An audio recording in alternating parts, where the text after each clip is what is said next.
Hello everyone, guys, gals, and non-binary pals. My name is Sam Harkin, and we're going to be talking about anime all over again. It's a new season. It's winter 2020, or summer, because we're in the southern hemisphere. And that means we've got a whole bunch of new anime. I wanted to take a bit more of a wide approach when it comes to anime this time around, because last time I only talked about 4 shows. So I thought what I'd do is I'd go through like all the list and pick out any that interest me and then talk about that, which means that I ended up finding like 15 that I thought were to some degree interesting. But you know, we get like a bit of a wide spectrum. So I'm going to be splitting this over 3 videos because it would be insane otherwise. It still is insane regardless. But we're going to be kind of sorting it from the stuff that I'm least excited for to the stuff that I'm most excited for, which means, you know, hopefully sometime in the next 2 weeks I'll finally get to watch the first couple of episodes of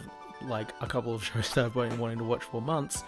I will say that there are 2 that I wanted to include that are not going to really be talked about because I basically couldn't find a stream of it that would be legal, because I wanted to like be able to be like, you can watch this on Crunchyroll and this on Anime Lab. So the first one that's worth mentioning is Breakers, and I was kind of just interested in this because it's a Paralympian sports anime, and I'm just like, that's some pretty solid representation. Unfortunately, there's no solid representation in terms of being able to watch it anywhere. When I typed into Google watch Breakers anime, it was like, oh, you mean Codebreaker, right? And I'm like, no, I put the name of the anime right there. And the other one, and this one's going to getting a lot of traction, so that, you know, also hurts, is Dorohedoro.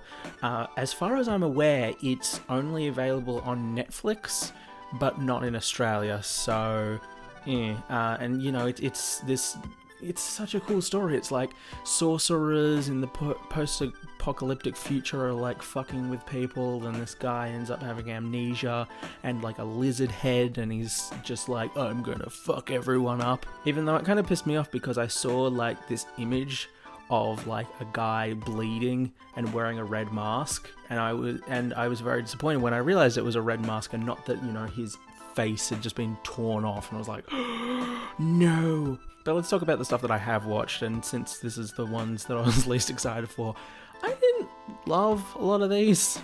Now you get a nice even spread of what I think is crap as well. The first one that I didn't particularly love was The Case Files of Julia Richard, and essentially this is what if Sherlock Holmes and John Watson were anime, and Sherlock Holmes was a gemologist, which, fun fact, I thought that was like a bullshit term. No, that's literally what they call someone who, like, studies gems. Like, I found it so weird because, like, if you think about, like, body stuff and, like, blood stuff, it's like biology and hematology. It's not, you know, bloodology or anything. It was alright, but, you know, it relied a lot on flashbacks. You know, it was very emotional, but it was kind of like, you know, this character's crying. Now let's show a flashback explaining why they're crying. This person wants to be, you know, a harbinger of justice. And then it shows a flashback of him getting teased for wanting to be a harbinger of justice, and it's just like, that's like a little bit derivative. Now, admittedly, like, having had some chance to think about it, I'm kind of like, I get why people probably like this, because this does very much seem like it's going to be going in the Yuri on Ice direction of it being like Shonen Ai or Boys Love. Some synopsises are just like, ooh, when they have like a blossoming relationship. I'm assuming that it's not a professional relationship. But, you know, based on the first episode, I don't know, it just, meh. You know, this isn't me just like, ooh, gay things, I don't like that. Like, I'm fine with that. It's just, this doesn't interest me. Like if you're not gonna have the gay stuff be front and center, and you're gonna be like, oh no, it's about mystery stuff, then make the mystery stuff good. I just get really I've been really petty about mystery stuff recently. I've been burnt a lot the past year, but I also had a lot of good things. I don't know. The next one is Uchi Tama. Well, it's Uchi Tama, Uchi no Tama Shiramasenka, which translates to Uchi Tama, have you seen my Tama?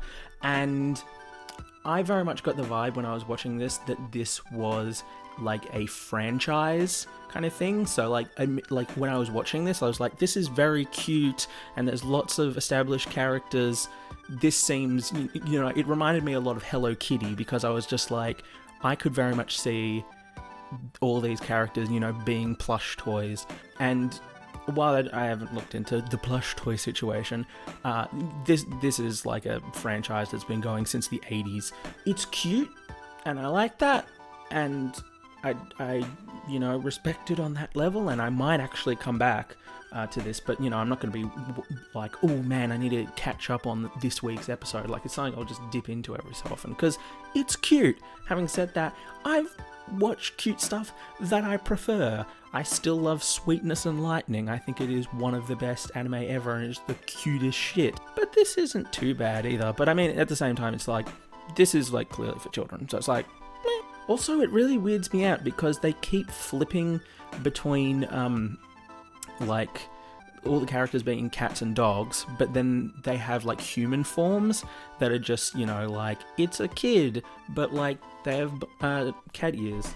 On the other end of the tone spectrum, we have Plunderer, and I mean, here's the thing, it looks really cool in terms of like the poster and the character art, and it has a pretty interesting premise. So the premise is, it is set in a post-apocalyptic world in which everybody has a count. So a count is, it's like, I don't know if it's literally a tattoo or something like a tattoo that is, somewhere on somebody's body, it could be under the eye, it could be, on their chest or whatever. And it counts up and down based on some random attribute. So that could be, it goes up for however much distance you've walked. It can go up and down based on if people compliment or insult your food, kind of thing. But the thing to keep in mind is that you don't want it to reach 0, because when it reaches 0, you get dragged into the abyss, which is essentially like drag me to hell, but instead of hell, it's drag me into the shadow realm, from Yu-Gi-Oh! Very anime. So it wasn't like, people, people's jaws getting dislocated, just like, it was just like, eh. And I thought that was an interesting idea. I thought that was a really interesting concept. Admittedly, as they go on, not unlike Yu-Gi-Oh!, they keep just building on it and building on it by being like, people with higher counts, have social authority over people with lower counts.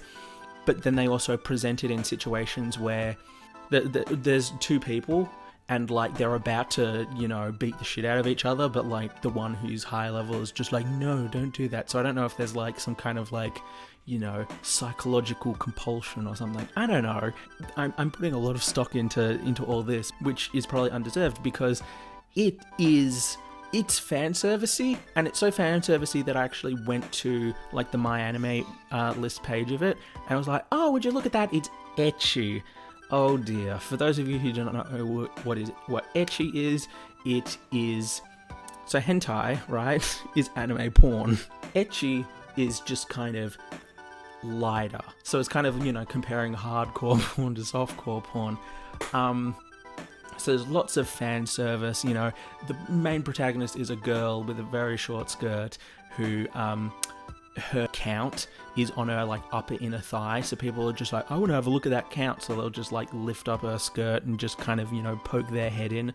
I mean, it just weirded me out. Like, I mean, it doesn't help that I'm not really like I'm not really into like stuff that's too like sexual. This is such an awkward conversation to have. Like, I'm ace, and I feel very voyeuristic when I'm like watching anything sort of sexual, like, like you'll have like sex scenes in whatever, and I'll just be like, ugh. So I'm not gonna really be continuing with this, which is a shame, because I was interested to see what the story was, even though the story, one thing I will say about the story is the synopsis is this girl has to find this mythical person, and seemingly in the first episode she meets him. So what is she gonna do for the rest of the season? Apart from having people, just like stick their noses up her frickin' panties. The second to last one we've got is A Destructive God Sits Next to Me, Bokuhaka. Here's the thing. This is actually like a pretty good anime, I'll say. The only problem is that I've seen a lot of anime in this I mean, I haven't fully watched, but I'm aware that this is like a category, you know, the category of like, I just want to do good in school, and this, you know, crazy person keeps screwing with my life. I mean, I haven't watched tons of them, so I probably can't, you know, be like, it's like lower tier version or whatever. It's alright. Out of all of these, apart from maybe the one that I haven't watched yet, this is probably the one that I'm most likely to continue with. You know, the only reason that I probably won't continue with it is because, you know, there's a lot more that I'm more interested in that's doing stuff that interests me a little bit more. But I mean, you know, if this is your genre and you like this genre, I mean, it seems like it's fairly well made. Like, it was pretty funny, you know, just for the very first episode. And the first episode always, you know, has to spend, you know, however much time just explaining the circumstances. I guess, you know, to pick out one that's sort of in this category, like, I'd probably say I prefer The Disastrous Life of Psyche K to this. But it's functional. Yeah, it'll work. And the one that I've left to last, and there's a very specific reason that I've left it to last, is Sorcerous Stabber Orphen. But the reason that I didn't originally is I thought that this was like season 2, because it basically said Orphen is back, and I didn't actually read the thing where it's just like, oh, they meant it's back as in this is a remake of an old TV show. So I'm a little bit more interested in it, and maybe it will be more worth my time. I don't know. So I've now watched the show. My thoughts. I mean, it's a shonen. Shonens aren't necessarily my bag. You know, I think all things considered, it looks pretty good. I don't know. I just don't know if I could really sustain it for that long. Like, I might watch, like, if it's a 12 episode series, maybe I'd get into it. But then again, this is a shonen. A lot of shonens are just like, oh, we're just going to run for 500 episodes. And it's stuff like that that I can't, you know, deal with. We'll see. We'll see. It's a maybe. But with that concludes the first part of this whole anime winter 2020. Very bad idea on my part. But hey, we get 3 videos out of it. That's nice. So I hope you all tune in for the other 2 parts in which I'll be talking about stuff that hopefully I enjoy even more than these. Yeah, we're going to be talking about a whole bunch of awesome stuff, so please stay tuned for that. And if you want to get alerted for when I post that, just subscribe. That's what the subscription thing's for. Well, actually, subscribe and press the bell, because subscriptions they're kind of a mess. So maybe do that. And please comment and tell me what you thought of the anime. Jula Richard, Uchi, Tama, Plunderer, Destructive God Sits Next to Me, and Sorcerous Stabber. And also, I guess, Dorohedoro if you live in, like, America or somewhere that it's available on Netflix. I've had sort of fun. This is like the 4th take I've done of this, so that part's not fun. But hopefully the edit's gonna be quick, at least. And I'll see you guys soon.